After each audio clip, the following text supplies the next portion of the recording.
If you're going to accomplish anything, you have to think big. You have to shoot for the stars. I always wanted to be the best. I always wanted to be number one. I always wanted to get to the top. When you have a vision and you have faith in your vision, anything is possible. The impossible became possible. Please we welcome Arnold Schwarzenegger.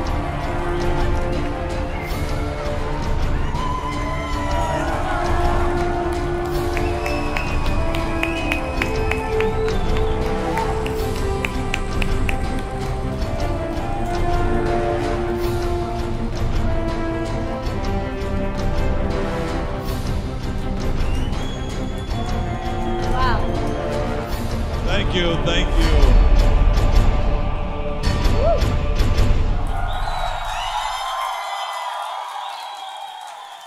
What a great crowd, look at that. Fantastic. And I can tell some of you had already a few beers too many, but that's okay. That's okay, whatever brings a good mood, right? Yeah. Are you all right? And this is Jenny. Did you guys meet Jenny? I mean, hello. she's a fantastic interviewer and TV star. Of course, yeah, and well, very beautiful. I've just read about it on the Mail Online. Apparently, yeah, we're having a great time. I don't normally read the tabloids. I was going to bring my phone and show you, but I mean, you're not that interested, are you? We had a great time last night. Yeah, apparently, yes, yeah. Exactly. And everybody who reads the Daily Mail... Are you complaining? No, never. Do you want to make sure? It's all true. But what a whirlwind, what a 24 hours. And like I said last night, morning, no, but I said, when I look out at the faces in the audiences, I love to do it just to get an idea and an impression of what, who we're dealing with. But every time you can see people are sort of in their own memories of a quote or a one-liner or a movie or a speech you've made or a sporting accolade that you've achieved. And it's made a lasting impression on them. And you can see it. And I was just wondering, see? It's a lot of love. Thank you. But I love you too. So I just thought, is there anybody or any movie or anything or a book maybe that had that lasting impression on you? Well, I think that my idol, Reg Park, I think was very instrumental to get me out of Austria, and that got me into bodybuilding, that got me into films, and to become a businessman, because he was a fellow from Leeds, a bodybuilder from Leeds, that became Mr. Great Britain, Mr. Europe, and then Mr. Universe, and won 3 times the Mr. Universe competition, and then did Hercules movies. So I saw him on a big screen on the Hercules, as the Hercules star, and read his entire life story in one of the muscle magazines. And so that had such an impression on me that I chose, and I decided right then and there that I want to be just exactly like him. And so he was a motivating force. He's the one that really lit that candle, lit that light in me, and that I felt like it can be done. And so my vision was to become Mr. Universe, just like Reg Park, and then to get into movies, and then to make a lot of money, and to do exactly the same things that Reg Park did. So he really was an important kind of a character in my life that really lasted for decades, the kind of motivating force that he was. But of course, after that, as you grow up, you then get to know a lot of other people. Like I remember that Muhammad Ali became a big, big hero of mine, an idol of mine. And then Ronald Reagan, President Reagan, was an extraordinary president, a great political leader that was able to speak to both parties and bring parties together, who became an idol of mine. Nelson Mandela became an idol of mine. Mother Teresa, who was a selfless person and fed so many millions of people and helped them with their health care and all that. And Gorbachev, President Gorbachev, who was able to dismantle communism after recognizing when he became president that the system doesn't work. And imagine the balls it takes to do that, right? Yeah. You know, to say this doesn't work and we're going to go and take it apart and we're going to go and have a different system. So to me, he is also one of those idols, to have the courage to do that. So there's many people like that that had a tremendous impact on me and were motivating forces, and kind of like there's a people that I learn from.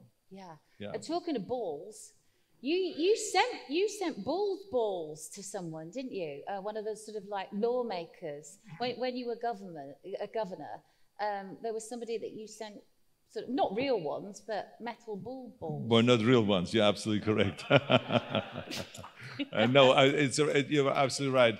So when I was in politics, I realized right away that a lot of the politicians didn't have courage. And so when they came to certain kind of legislation, and when we had to do certain things that were tough to do, like for instance budget issues, to go and to stay within your limits and only spend the money you have. So I remember we had to sign this budget one time. We had to make certain cuts in various different programs in order to stay within our means. And in order to get this passed, I sent to the legislative leaders a pair of bull's balls. Of course you did. And I sent them up there. I sent them up to the office, and they were kind of like, you know, balls that you hang underneath a Hummer, the transmission or something like that, just to show you this car has balls or something like that. But I mean, it was like, you know, fake balls, like you said. But I sent it up there as a gesture to the office, and I said, let's see if you have that. Because if you have that, I said, you will sign this budget. Yeah. If you don't, keep what I sent up to you. I said, because then you need that, because you don't have it. And so that was kind of the idea, and they felt very offended by that. Really? Oh, yeah, very offended. Have you made up? They called the press. They said, this governor is sick. You know, he's sending us balls, and you know, he's outrageous. And this is not the way we behave in politics, and all this kind of stuff. Yeah. But you are a bit of a prankster, aren't you? Well, no, but I mean, the point was that they were obsessed about that's not how you behave in politics.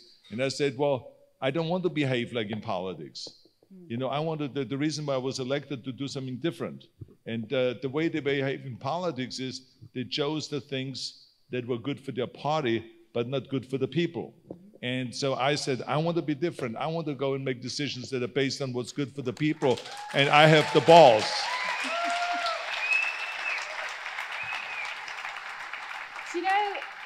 Do you know what's really amazing? So, you know, 24 hours down the line, and I'm sort of taking it all in, you know, the way that people react to you and everything. But what you do is you just elevate. I think that's the word, isn't it? You just elevate the room. You elevate people. And is it something that you've always been able to do, even since you were younger? Because I know I read about in Gold's Gym. I think you really lit the room up in that gym. You were the character. You were the person. You were the personality. And has that always been there, like even back in Austria? Well, yeah. I mean, first of all, I always had a joyful personality, and I always was a very positive person, and I always saw life as a wonderful thing. And even though we all go through our ups and downs, but overall I always saw it, isn't it great to be alive and to be full of energy and to do the things that we are doing and all that stuff. So I just love life. So that's number one. So that's why I have a certain kind of I give out a certain vibe that is positive and that is encouraging to people and so on.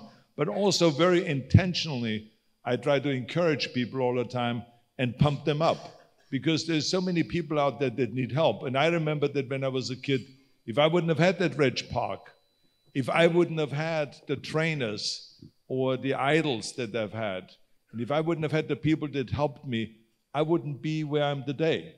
So as soon as I became Mr. Universe and Mr. Olympia, I always felt like, okay, now it is my turn to go and turn on other people and to pump them up and to give them courage and to inspire them and to say, you can do it, no matter where you're from in the world.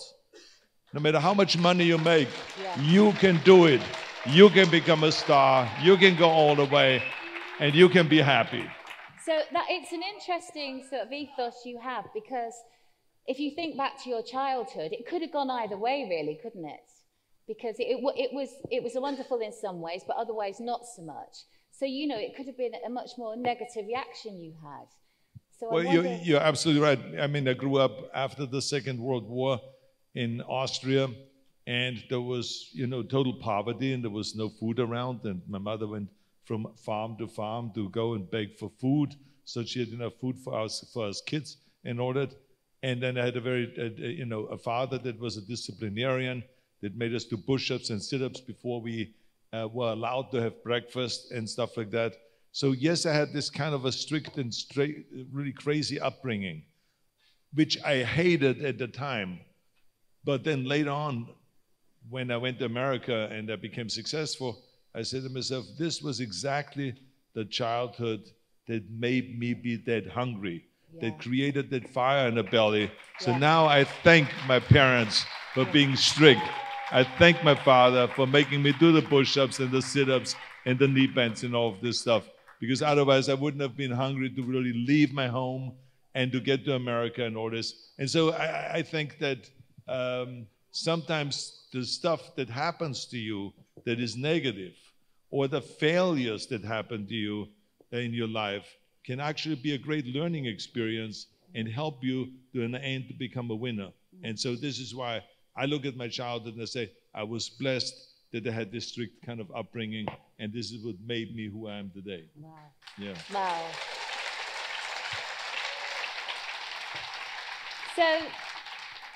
So you made good friends. You always have. You always say that you're not self-made, and it's all the people that you've met along the way that you've learned from along the way. And there's one very good friend who sadly passed away, and our sincere condolences for that. And that's Franco Colombo. And of course, we all know this man. A real phenomenon, actually. And he was a friend that, I mean, you were his friend for over 50 years. And I'm just wondering, what was it about him that, you know, that attracted you, you know, in the gym and all those people, those individuals that you met? He was the one. Well, Franco was, from the moment I met him, I was 18 years old, and I met him in Stuttgart at the European Championships in bodybuilding and in powerlifting. So I won the European Championships in bodybuilding in the junior division, and he won the powerlifting championships in the lightweight division. He was a very, very powerful guy, but he was a very unique character. I was amazed, like, for instance, that he was Italian and he spoke German. He was only at that point 3 years in Germany, and he spoke very good German. So I could see right away that he was really hungry for learning and for improving and getting better and all those kind of things. And then I saw his willpower when he did the powerlifting, how well he lifted and what kind of determination he had. So I said to him, I said, let's become training partners when I moved to Munich from Austria. And that's exactly what we did. And we were training partners ever since. And even when I moved to America, I made Joe Weider get him an airline ticket to bring him to America so that we could train together and live together over there. And, you know, he was a smart guy. He had a great personality. He was very entertaining.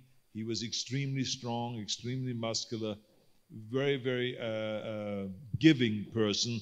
He became a chiropractor, a doctor in chiropractic, and he worked all day long in helping people, adjusting them, helping them to get healthy, give them food supplements, train them, and all this stuff. You know, and he was very successful.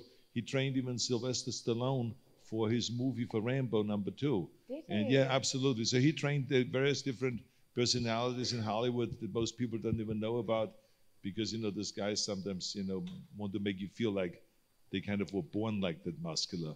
But, you know, but I mean, you know, and there's a lot of people that they never really admit that they're actually training a few hours a day to become muscular like myself.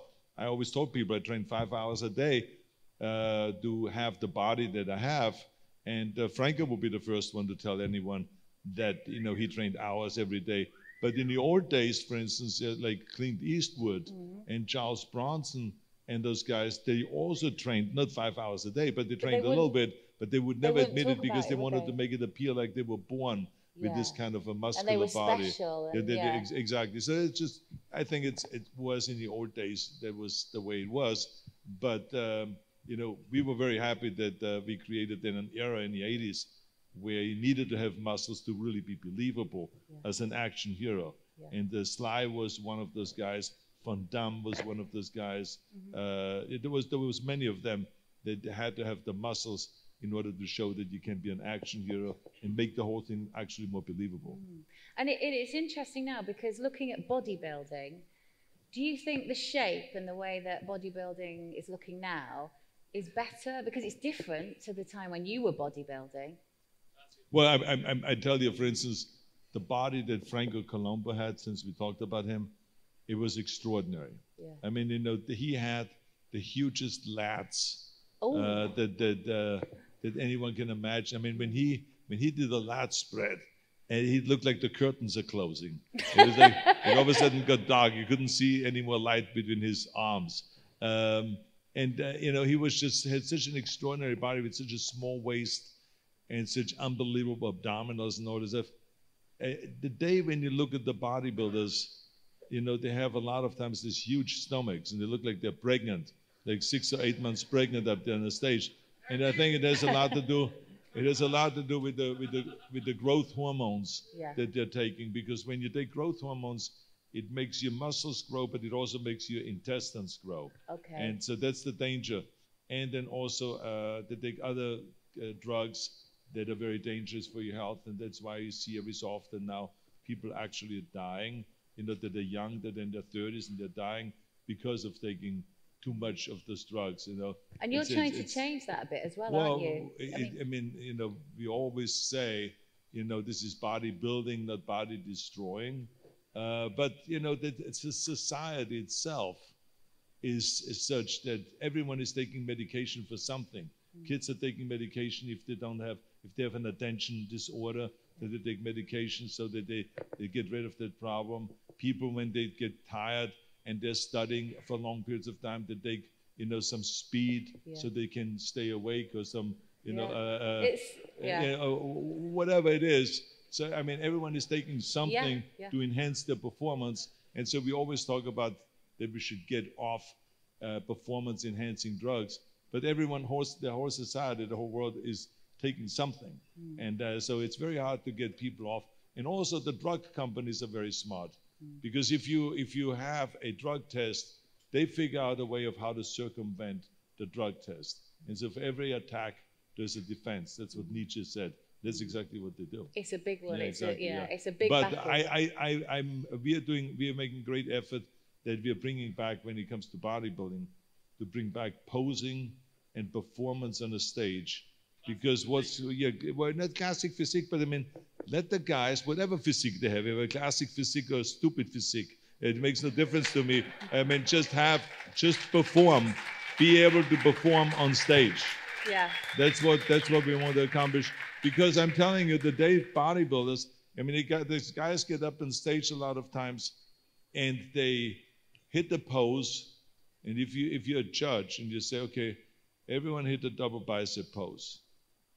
Then they hit the double bicep pose, and you see after 3-4 seconds, one of the guys already drops the arms, and another one drops the arms. And I said, wait a minute, what happened? They cannot hold for 15 seconds a double bicep pose? I mean, this is the kind of problem that we have. And then when you go and say, okay, do a vacuum, then they can't do a vacuum because their stomach is too big. They can't do a vacuum. So I mean, what is that? So I mean, then they say, okay, turn around, do a back pose. Then they start shaking when you do the back pose. So I realized that the IFBB made a big mistake by taking posing out of the equation. And so the bodybuilders are making no effort today anymore in the Mr. Olympia to really strike a pose and to be able to hold the pose if necessary for a minute or for 2 minutes or for 5 minutes. Whatever it takes. If the judge asks you to do a pose, hold the pose and don't go and start shaking and going back, because otherwise you're in the wrong stage. Go back to the Mr. Bavaria competition or something like that. Absolutely. But don't stand on the Mr. Olympia stage. So Joe Weider was a huge influence on you, and he kind of nurtured you, didn't he? And he was the sort of guru when it came to bodybuilding and supplements and magazines, etc. And he's the one that got you over, like you say, with Franco.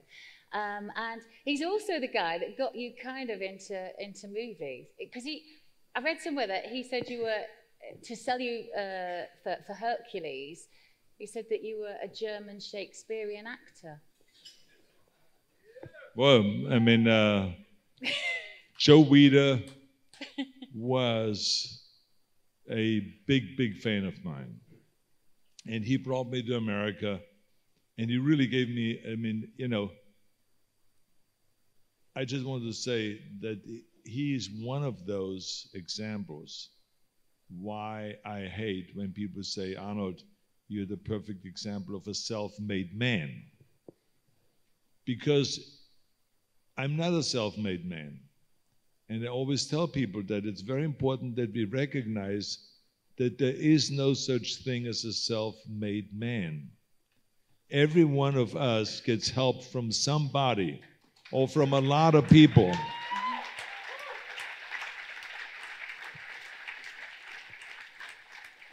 And so when I think about it, without Reg Park, I wouldn't have started training. Without my training partners, I wouldn't have become Mr. Universe. Without Joe Weider, I would have never come to America. Without Franco Colombo being such a great training partner and pushing me and believing in me, I wouldn't have gone as far as I did. Without my coaches in acting, I wouldn't have been able to learn acting. If I wouldn't have had a Jim Cameron to direct me in Terminator, which was a great career builder, or, Wow. or John Milius that directed Conan the Barbarian, or John McTiernan that directed me in Predator, or Ivan Reitman. Yeah. Some big fans of Predator here today. Or Ivan Reitman, who directed me in Twins, right? Yeah. I mean, Well, funny you should say that. I've got a bit of a surprise for you. I like my props. Do you mind if I just? Yeah, but let me just finish for a second. Oh, okay. Okay. Let me just finish because it's important to understand. It's a very important point that these are the people that helped me. And just to show you, when you get on a movie set, you have a person that does your wardrobe, someone that designs your wardrobe, someone that does and lays out the action, the fight scene, which is called a stunt coordinator, someone that actually does the stunts if it is something dangerous where you could get hurt or killed. Someone steps in and does it for you. That's called a stuntman. So someone that stands in for you when they do the lighting. The people that do the camera work, the director, the producers, all of those, there's 200-300 people on a set that when you do a movie, they all help you to look great on that screen. So how can I say I'm a self-made man? It's the biggest bullshit that doesn't exist.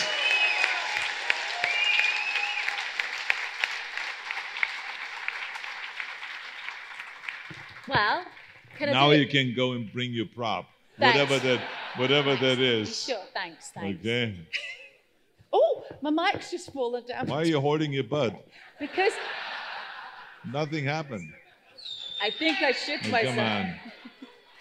Oh no, this is embarrassing. All right, what do we have here? I'll have to hold this here. Can I just put that there? Now, I did a bit of research and what is it? It's your mate. Oh, it's Danny. That is a weird photograph.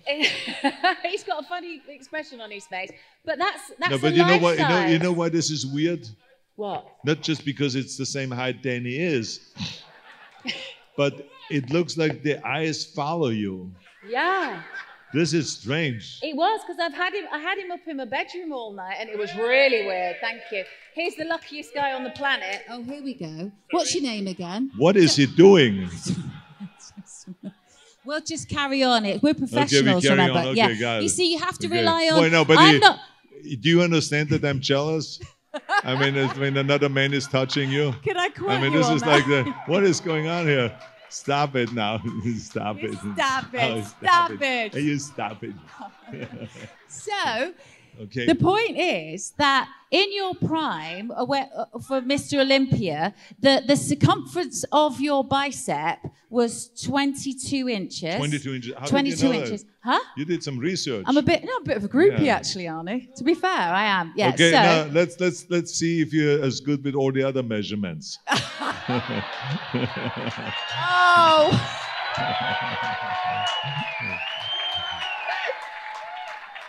I had to do it. Sorry. Okay.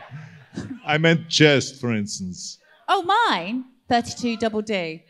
Anyway, so 22 inches. And Danny, who you've obviously worked with twins, and we're going to talk about triplets too, he's 2.7 times, that's all, longer than your bicep circumference. Thank you. Wow, Research.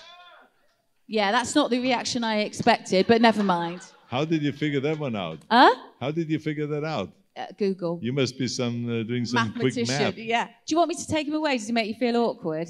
Yeah. I mean, no, you can keep it there if you you want. sure? I mean, Okay. So just. But I mean, the oh, only you problem can't is see. All that right. the people all over right, there all right, cannot calm see. down, bloody Nora. Yeah, exactly. So. Right, I'll put him there. He's just behind you. So, while we're on the subject of twins, very quickly, it was a very lucrative deal, twins, wasn't it? Well, I mean, here's the thing. That what she's referring to is, I was on a roll with action movies. So one after the next action movie was successful.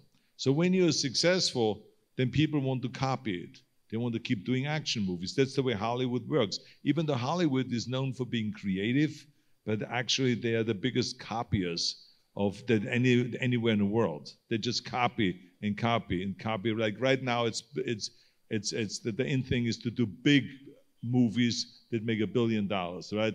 And special effects and all. So they will copy and they will go and continue doing these movies until they again do smaller movies or whatever. But in any case, the bottom line is that I did all these action movies and they were successful. So I said to myself, I always want to grow. I want to do something different. So I wanted to go and do comedies. So they said, why would we do a comedy with you when we have a sure hit when you come out with action movies? We know that they go through the roof. They make a lot of money for us. We make our money back that we spend on a movie and much more. And that's what it's all about. So why would we risk to go over and do a comedy? So I understood from a business point of view that's the way it is. So then when I met Ivan Reitman, who did just finished Ghostbusters, I said to him, we should do a comedy. And he says, you know something, you're a very funny guy. He says, I would like to do a comedy with you. I said, but no one wants to do a comedy. No one wants to pay for it, to invest in a movie when I do a comedy. And he says, well, let's work on that. Let me develop a project. So he then developed this twins project. And we went to the studio, and the studio said, no, we don't want to do a comedy. So then I came up with the idea, and I said, I'd take no money. And at that point, I was getting $20 million for a movie. So I said, I take no money. I take the risk, and you, the studio, take the risk. And they said, are you willing to do that? I said, yeah. So the budget was $16.5, $17 million for twins. So they were willing to put that in. And Danny DeVito agreed not to take any money. Ivan Reitman agreed not to take any money. And I didn't take any money. And we together got 37.5% of ownership of the movie for not taking any money. And the way we divided up this percentage was according to what was our last salary. So that's how we divided up. So I ended up obviously with the biggest share. And so when the movie came out, it went through the roof. And it was highly successful. As a matter of fact, it was the first movie that made over $100 million domestically, just in America. And they made $250 million worldwide. Wow, wow. So the reason why I'm mentioning that is because when I made the deal, I said to them, I said, okay, no money in advance. I said, but I want to have this ownership. And so what happened was that the movie made so much money, and now I collected more money than I ever collected than any movie. More money than on any movie. As a matter of fact, 10 years ago when I went back to Universal Studio after I was finished, it was 9 years ago when I was finished with the governorship, I went back to Universal Studio and I said, let's make this deal again, let's do a sequel to Twins, triplets. And the guy looked at me and he says, fuck you.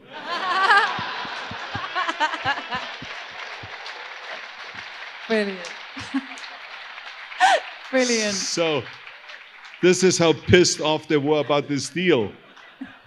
Because I ended up making over $60 million on this movie, and they didn't end up making that much money. So we're still negotiating a new deal. Okay. Eventually we're going to get it done. We're going to do triplets with Eddie Murphy being the third. Yes, that's what we want to hear. Yes. Yeah. So while we're on the movie talk, of course, Terminator, 35 years, congratulations. And there's this interesting lunch that you had with James Cameron for Terminator, because you were supposed to be Reese originally, and it was O.J. Simpson who was supposedly going to be the... I know, whoa. And there was an interesting lunch where that all changed. Well, I was offered the role of Reese, which was played actually by Michael Biehn in Terminator 1. And I was offered that role by Mike Medavoy, who was the head of TriStar and who was the head of United Artists when I did Stay Hungry. And so he was involved in my career in one way or the other. And he came up to me and says, I want to offer you that role. We're doing Terminator, and Jim Cameron is directing. I had no idea who Jim Cameron was because he has only done one other movie, Pariah or something like that beforehand. And so I said, well, great. I said, let me read the script. And he said, I want to organize a lunch that you should have with Jim Cameron, with the director, and with the producer, Gail Ann Hurd. And so we had lunch. And during the lunch period, I started talking about Terminator. And I said to Jim Cameron, I said, look, I read the script. It's a really well-written character, this Terminator thing. I said, but it has to be like in the movie Westworld, where Yul Brynner played the machine. I said, and he acted that out really well. And it has to be exactly like that. I said, because the Terminator can never, ever look down when he changes magazines on the gun, so reloads the gun. He has to just look straight ahead. It has to be all natural. I said, when he turns, he has to be like a machine. The way he scans, the way he looks, has to be like a machine. I said, everything has to be like the way he walks. When he gets up again after he falls, he has to be like a machine. Everything, the way he talks, everything like a machine. And I talked so much about Terminator that Jim Cameron said to me, he says, well, why the hell don't you play Terminator? And I said, no. The guy only says 20 lines. I say, he talks very little. I don't want to go backwards with my career. I said, forget it. I say, I want to play Reese. And Jim Cameron said, no, look, the way I will shoot this movie, you will come out to be like a really heroic guy, but at the same time be a villain, I said. And I will make it so memorable the way I shoot you that people will never forget this character. I promise you. Oh. And I said to Jim, I said, okay, let me think about it. I said, because this is not why I came here. And this is why I wanted to have lunch with you. I said, it's just that I wanted to talk about, Reese, but I wanted to make sure that whoever you have, and at that point, I think they hired O.J. Simpson to be the Terminator. And I said, whoever this is, I said, he has to go and act it out the proper way. And he said, well, you understand it better than anyone. He said, so you should play the character. But anyway, 3 days later, I called him back and I said, I'm going to do Terminator. I think this is a great idea. And we went to film the movie, and the movie became one of the top 10 movies of the year. And I was voted as one of the top 10 villains and one of the top 10 heroes. So he was absolutely correct, Jim Cameron, with that whole thing. So this was actually a very important movie, because after the Conan movie, I established myself that I could be a leading man in the movies, but the question was, can I go and lead a role as without the body, so to speak? Because in Terminator was only in the beginning naked, but then the rest of the movie was with clothes. And so this was kind of a big breakthrough for me. And then after that, of course, I was offered Commando, and then Predator, Red Heat, and Total Recall, and all those other movies. So my career went through the roof then after that. Well, do you want to do that or not? Yeah, get to the chopper!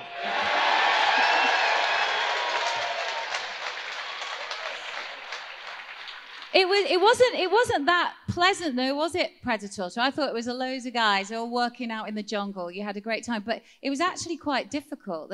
The sort of the place the location, and the time when you were covered in mud and it's freezing cold and they were trying to warm you up and all the rest of it. It wasn't great, was it? And you got married in the middle of it. Well, I mean, people always ask me what's my favorite movie, and I always tell them, I said, there's such a difference between my favorite movie to make or my favorite movie, the outcome. Because it's clearly to make the movie, it was definitely, Twins with Danny DeVito was my favorite movie to make, because it was the most fun, or Kindergarten Cop, being with all those kids.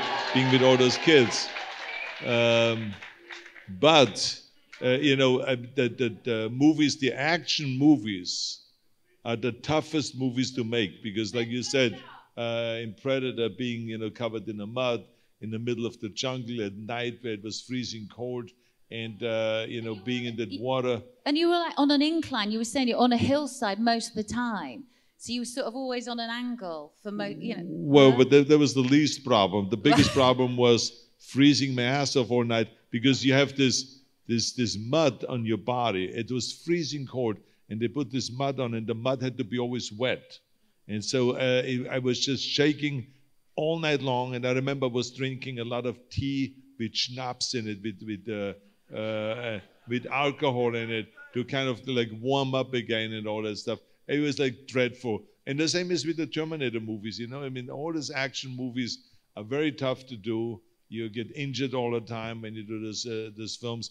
And you work a lot of times nights. Like I remember Terminator, we had like 80 days shooting at night on Terminator 2, for instance. Why was that, though? Was that because the nights are more dangerous looking, the lighting make it more dramatic, and Jim Cameron just loves the nights, because it does create more atmosphere when it is at night. And so there's a very tough thing to do. So the outcome is great, but the making of the movie sometimes is dreadful. That's all I can tell you. So comedies in the smaller movies are much easier to do. Just sitting next to you and thinking that the heritage, the 35 years for you, and you're still one of the best known, most successful, most liked action heroes.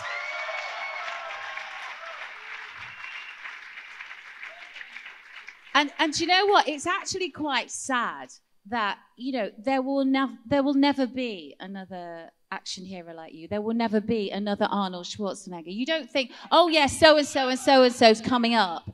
And it gets to me, because it's to me personally, it's not sad, but it's one of those things where you must look back and think, I've left this legacy and I want to carry it on. And how do you feel about that? Well, first of all, it sounds a little bit like the way you're talking is like I'm going to die tomorrow. No. Okay, no. So I'm a little worried about that. Maybe you know something I don't know, but in any case, I first of all I appreciate it very much when you say that. But I have to say that it wasn't easy to get where I am, because I remember that when I changed from bodybuilding to acting, and I wanted to become a leading man, no one had the confidence that I would make it. I mean, everyone said, all the agents and the managers and studio executives said, you will never make it, you cannot be a leading man, you have an accent, plus you know, your body was too big. You know, they said, look, today it's Dustin Hoffman, Al Pacino, and Woody Allen, those are the sex symbols, you're way too big and all that stuff. And so, you know, and then you name, what is it, Schnitzel or something like that, you know. So you know, they made fun of everything, and they just thought it's impossible to do that. But I had a very clear vision of me being up there on the top and being another Clint Eastwood or Charles Bronson or Warren Beatty or any of those, or Burt Reynolds or any of those guys. And, you know, and then when you do a movie like Conan the Barbarian, and which was my first big breakthrough movie, and John Milius, the director, said to the press at the press conference, if we wouldn't have had Schwarzenegger, we would have had to build one. Now think about it. What he's saying is that I had a kind of a body that I could play Conan the Barbarian, and if I wouldn't have existed, they would have had to build one like that because it didn't exist. And so for all of a sudden to have someone say the body was actually essential to play that character was for me like such a unbelievable kind of a statement to hear that, and to turn a negative into a positive, where they say, your body will never make it, you're too big, and then all of a sudden someone's saying, it was the body that made it work. And then when I did Terminator, and Jim Cameron said, I don't think the movie would have worked if we wouldn't have had Schwarzenegger talking like a machine. I mean, it was like, you know, because he was referring to the German accent, because he said everything had to be different about the Terminator. The body had to be different, and the way he talked had to be different. And then all of a sudden, the things that they all criticized, the body and the accent, all of a sudden became big pluses. And it was like, you know, the thing that really identified me and made me different from everyone else. So this is why I always say to you, never, ever listen to the naysayers. Never, ever listen to the naysayers. Just always have a clear vision and go after your dreams and after your vision. So therefore, so you have, obviously we went from bodybuilding to movies, and then another huge transition, just when you think that's, you know, pretty much a great lifetime achievement. But then to have a transition again to that one where people just can't believe that that would ever be a reality, to go from movies then to becoming governor is another leap of faith. And, you know, you pull it out the bag from somewhere, from deep. You dig deep, don't you? Well, this was not my dream. When I grew up, I never dreamed about becoming a governor or a politician or anything like that. My dream was to become a bodybuilding champion and to get into movies and to make a lot of money. That was it. But I mean, when I got involved in giving something back to my country, and I got involved in helping Special Olympians, and I got involved in creating after-school programs for kids that were in danger in the afternoon between 3 and 6 o'clock because they were out there without parents' guidance, and so they committed crimes, and they were falling behind in school and so on. So I started after-school programs for them so they could make it and they can become successful. And then I got picked by President Bush to be the chairman of the President's Council on Physical Fitness and Sports, and to travel through all 50 states and to create health and fitness kind of seminars and lectures and really motivate those states to have more physical education programs in the schools and to have healthier foods in the schools and all this. So, you know, to me, this brought me great joy to give something back to my country. So when I saw the election coming up, the special recall election in California, where they recalled the governor, and I said to myself, you know, I can do a better job than these stupid politicians, you know. And so I announced on the Tonight Show in America, for literally from one day to the next, it was like in 2 months was the election. So I announced that I'm going to be a candidate. And from that point on, you know, I was like, my whole mind, kind of everything, my vision changed, and I started seeing myself as the governor. I was absolutely convinced that I become governor and that I can do a better job. And so I was very convincing to the people also to explain to them what I wanted to do with the state and how I wanted to work for them and not for my party or for any party, but they are the most important thing, and I will fulfill the wish of the people and all this. And so they elected me 2 months later, and I became the 38th governor of the great state of California, of the fifth largest economy in the world. But that's incredible. So it's like, is it 40 million people in California or something like that? 40 million? Well, but you can imagine how many people said then this would never happen. Yeah. Yeah. I mean, think about it. They said, are you crazy? I mean, you're in the middle of a movie career. You're making $25, $30 million a movie. Why would you now stop all of a sudden doing that and then work there, for $178,000 a year as governor? But first of all, I never took the money anyway because it was petty cash. So I mean, I kept it in our treasury. I kept it and let it be used for people that really needed the money. But the bottom line is that I didn't see it as such. I mean, the people said this is crazy to do, and you would never make it. Why don't you start with a mayorship or with something smaller? It was nonsense dialogue. I was absolutely convinced that I could do it, and I did it. And then when it came to the re-election, I had one of the highest margins of re-election. I won by 57.5%. I won re-election, and so I was in there for a second year, and then all of a sudden, people started talking about, man, this guy could run for president, and all this kind of stuff. So that constitution, we need to get rid of it. So, I mean, I always kind of believed in myself, and I believed in my mission and also in my vision. And this is why I always say to everybody, the most important thing is always to have a very clear vision. Where do you want to go? Because if you don't have that clear vision, then you don't really know where to go, and you drift around, and you just float around, and you end up nowhere or at the wrong place. So this is why number one is always have a clear goal and a clear vision, and go after that. Don't listen to the naysayers, and work your ass off, and you will get there, and you will make that dream become a reality.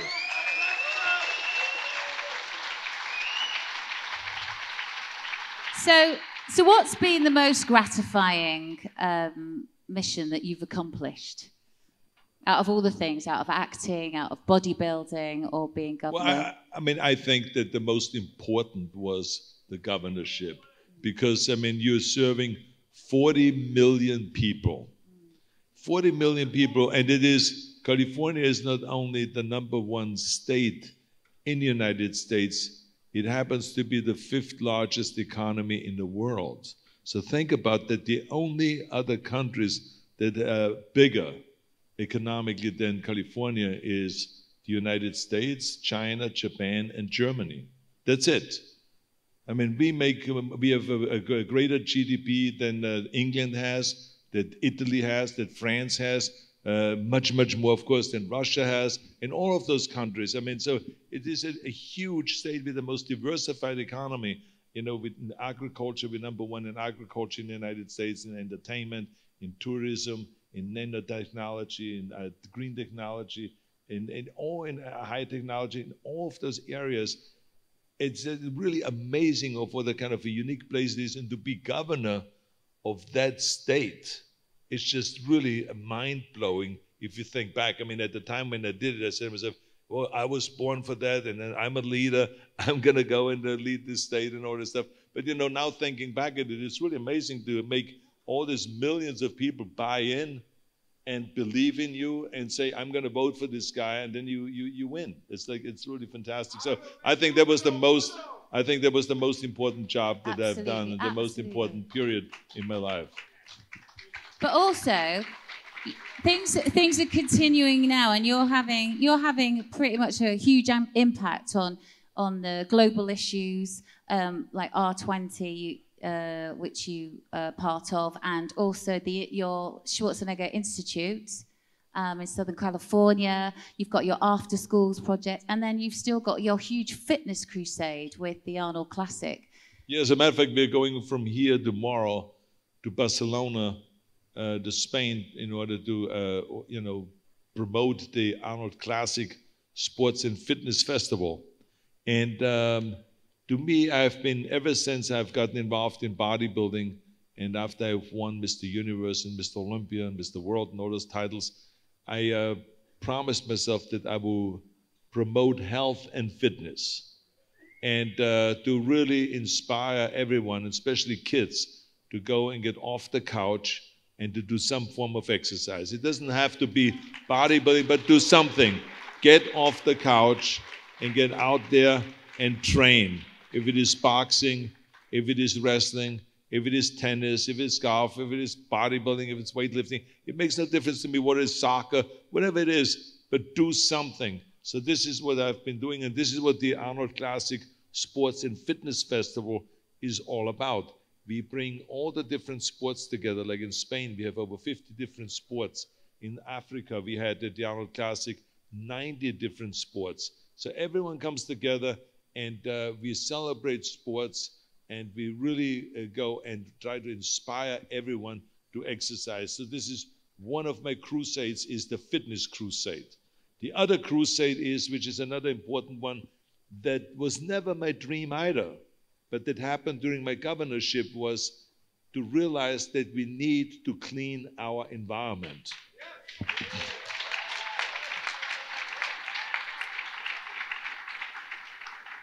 And I'm telling you that I became a fanatic about this because I realized of how much we pollute our air, and how much we pollute our water, and how much we pollute our soil because of fossil fuels, because of oil, because of coal, because of all this kind of stuff that we use in order to be able to survive economically and with transportation. And so now the trick was to get off slowly of those fossil fuels and to go and have renewable energy and to have electric cars and hydrogen cars and other fuel kind of cars, and to just not pollute the world. Because people always talk about climate change, but I talk much more about pollution, because pollution kills 7 million people a year. 7 million people die every year because of pollution. And the politicians don't do anything about it, which is really interesting. They rather suck up to the oil companies than to go and suck up to you and to serve you. And this is why I am out there and I am talking about it, and let the world know that we are in deep trouble with our pollution, the way we are polluting our earth and how our temperatures are increasing and all this stuff. So this is another crusade I'm in. And I just love it. You know, when you believe in something, it is so much fun to work for something like that, to go around the world and to talk about that. So there's various different things like that that I really am interested in. And then, of course, we have the Schwarzenegger Institute at USC, where it's kind of like a think tank, and where we study about issues of better government practice, better political system, environmental issues, infrastructure issues, healthcare issues, immigration issues, and so on. So we work on all of those issues through the Schwarzenegger Institute at the university. So it's another passion of mine that I never thought about 20, 30 years ago. But after the governorship, I got involved in that and do research on those issues. So there's a lot of fun projects that I'm involved with. Basically, I'm the luckiest son of a bitch alive. Let me tell you something. It's that simple. Well, there's some lucky people out there too who we're going to end this evening with, and they are people who've got a question for you. So we first got at table 1, if we've got the camera there, and we just look here, we should be able to see that person. Oh, there you are over there. Hello, what's your question? Hi, Arnold. This is surreal.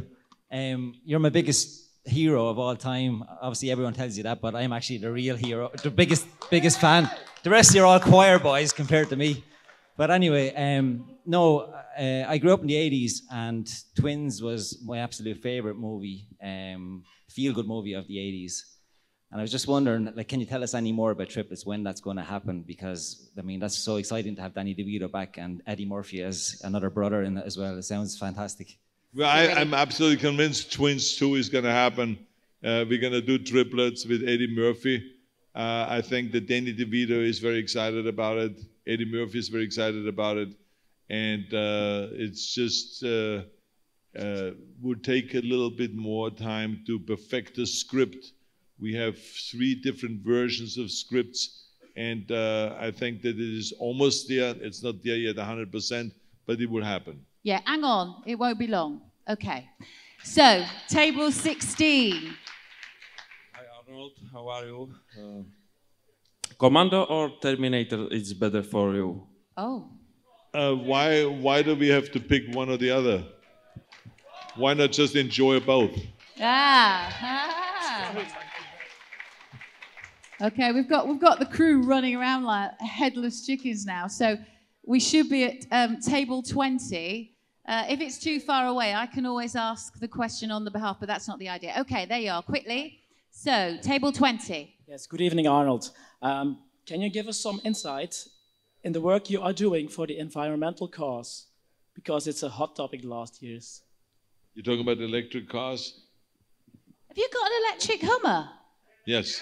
Have you? Yes. Have you got 3 Hummers? I have 5 Hummers. Oh, all right then. There are a lot of people that said that Hummers are polluting cars. And they were. So I decided that we shouldn't change the car, but we should change the technology inside the car. And in 2000, this was 3 years before I ran for governor, General Motors came to me and says, can you help us? We are trying to build a new Hummer, the H2.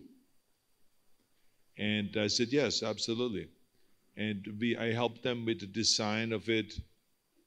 And because I was kind of the most known Hummer driver, I was the first one to make the military truck into a civilian truck, got the permission from the government and from the military in the United States and all this. So they came to me to help them.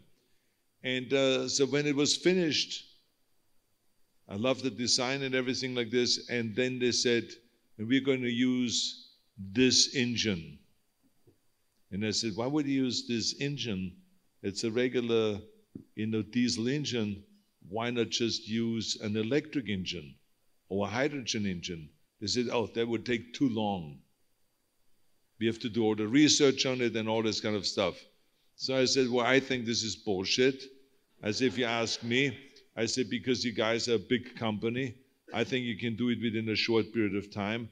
Electric cars are already existing, so the technology is already existing. I said, I think it would be really fun because the Hummer is known as being a polluting car, so it would be really great if all of a sudden there's an engine in there that causes no pollution at all.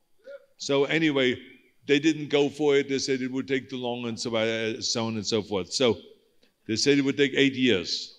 And 8 years later, in 2008, when I was now governor of California, I called them and I said, hey, this is Governor Schwarzenegger. I said, whatever happened with the Hummer? I said, can I have one being sent out that is electric or hydrogen? They said, no, it doesn't exist.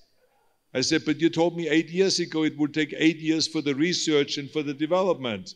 Now it's 8 years later, what happened? So they felt so guilty that they actually made one-of-a-kind hydrogen Hummer. And a half a year later, they sent it out to California, and I then went to the hydrogen fueling station with the car. We did a whole photo op like that, to show that there is a hydrogen Hummer now, and it is possible to have a Hummer that has an alternative engine. So it's the technology inside the car, not the car itself, that is the polluting kind of vehicle. And so after that, of course, when I finished with the governorship, I then sent a car to Austria, where there was a company called Chrysler that were experts in changing engines from a normal engine, diesel, gasoline, whatever it is, to an electric engine.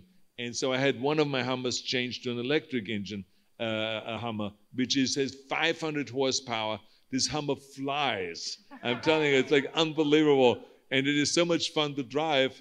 And it is, you charge it up with electric. I have the electric thing at home, and they charge it up every day or every other day whenever I need it. And then I have one Hummer that is a biofuel biodiesel Hummer. So with that Hummer, I can literally drive up to a hamburger joint and get their old oil, the used oil, and put it in my gas tank and then drive with that. So this is a much healthier way of going than polluting the world with the regular diesel engines and with gasoline engines. So it's again to prove that it is possible that you can go and change the technology. And so I wanted to be a good model and just show that that we can go and find alternative fueled engines for those big trucks. Okay, we've got time for one more question, if that's okay. And it's table 59. One last question. Hey, Arnold. Oh. Where are you? I'm over here. Yeah. Okay. Hey. Hi. Aside from your family, what of all of your accomplishments has given you the most personal satisfaction? Is it your bodybuilding? Is it becoming a Hollywood superstar? Your politics? Or is it something else? Well, I think that the most gratifying and rewarding work was as governor. Because like I said, there is nothing like serving people. It's like, when you do the bodybuilding and you do the acting and all this, it's all about you. And then all of a sudden to just switch this whole thing around and then to just think about nothing else than serving people. And there's a very complex issues always. Doesn't matter if it's California, or if it is in England, or if it's in Wales, or if it's in Ireland, or if it's in Africa. Every place has its own complexities and its own challenges. And so you have to kind of work your way through that. And you have so many different opinions. And you have rich people that you want to, satisfy so they can do their business. You have poor people, so you want to make sure that you can satisfy them so that they can live and have a respectful life and are not homeless and so on. So there's a lot of challenges. So I think that to me was the most gratifying kind of experience, giving something back and then serving the people. But I remember that the first most unbelievable experience I had was in Special Olympics. I was like a bodybuilding champion. It was 1977. And I got a phone call from, actually a letter first, from a woman by the name of Jackie Kennedy. And so I just said, can you come to Minnesota and to train some Special Olympians? We want to see what kind of effect weight training has for people that have mental disabilities or intellectually challenged, whatever you call it. And can you come up there? So I said to myself, well, if Jackie Kennedy asked me, I have to go. And plus, I've never done anything like this, so I should go. So I agreed. We wrote a letter back, and we said, yes, we're going to be there in a month from now, exactly the date you want us to be there. And that's exactly what I did. And so Jackie Kennedy and Lydia Das was the doctor in research. Both of them picked me up at the airport. And I'm looking at both of those women, and I did not see a Jackie Kennedy. And so this woman introduces herself and says, my name is Dr. Lydia Das, and the other one says, my name is Jackie Kennedy. I said, well, you don't look like Jackie Kennedy. I said, what's going on here? Well, it just happened to be her name is Jackie Kennedy, but it was not the Jackie Kennedy. So in any case, I didn't say anything. Wow. Kind of, I wouldn't have come otherwise. So anyway, I just went along with the whole thing. The next morning, we went to this school and we were training these Special Olympians, and there were these kids standing in line, and I had a barbell. And they had this kid lie down on a bench, and they put this empty barbell on top of the kid. And the kid was doing bench press, a few reps, and then I grabbed the bar, and the next kid laid down, I put it on top of him, he bench pressed, and the next kid was kind of like, I put the bar on top, and the next kid started screaming, freaking out. And I said, uh-oh. So I immediately grabbed the bar again. I said, well, why don't you step aside and let the other kid come in? And they came in and all this stuff. And so while all these kids came around, I saw this kid coming back and trying it again. Because now he saw that everyone did it, so he felt more comfortable. So he did like 5 reps. with the empty bar. So I said, hold the bar. I'm going to put some plates on it. You're very strong. And the kid said, yeah. So I put 2 5-pound plates on it on each side. And so I said, do a few more reps. He did 5 more reps. They said, hold the bar. I say, you are getting to be so powerful. It's unbelievable. Right, guys? And they all were applauding. They put some more plates, and they did another 5 reps. And then it grabbed the bar, and then this kid got up, and he felt like King Kong. He started screaming loud, and he hugging me, hugging everybody, and all this stuff.